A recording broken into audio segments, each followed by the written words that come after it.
apakah yang dimaksud dengan patogen dan antigen?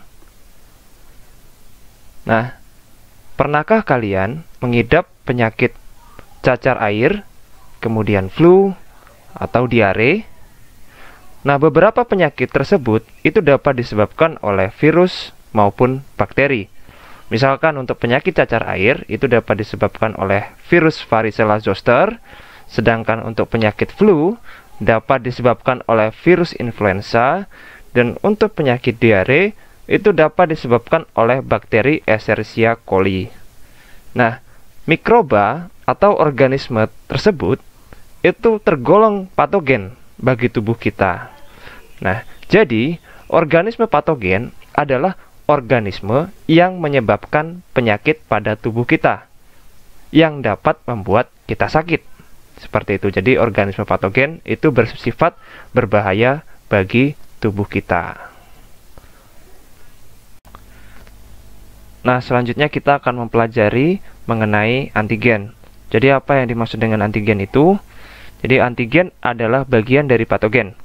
Jadi diingat-ingat ya, antigen adalah bagian dari patogen yang dikenali oleh sistem imun sebagai benda asing dan berbahaya bagi tubuh kita. Jadi contoh dari antigen pada bakteri yaitu lipopolisakarida, lipotekoid, peptidoglikan, lipoprotein, dan flagellin. Sedangkan antigen pada virus yaitu ada hemagglutinins dan neuraminidase. Nah, jadi untuk mempelajari lebih jauh atau untuk mengetahui lebih jauh mengenai antigen ini, silakan perhatikan ilustrasi berikut ini.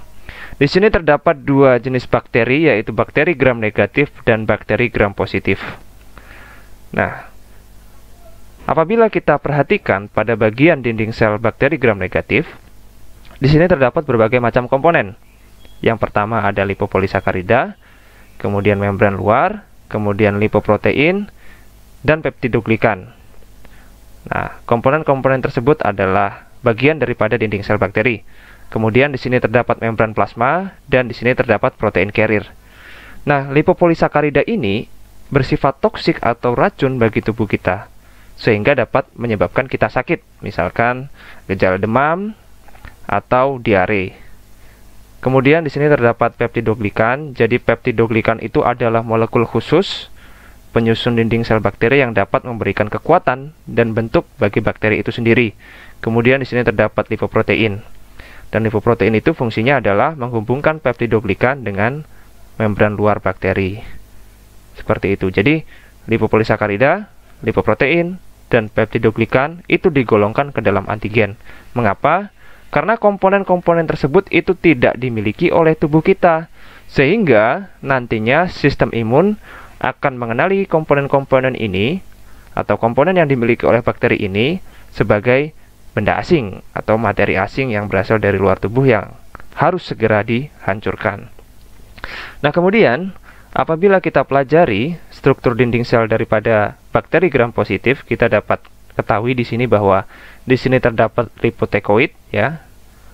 Dan di sini juga terdapat peptidoglikan. Jadi lipotekoid ini bersifat toksik sama seperti lipopolisakarida, dapat menyebabkan sakit ya, dapat menyebabkan kita demam, dapat menyebabkan kita diare seperti itu.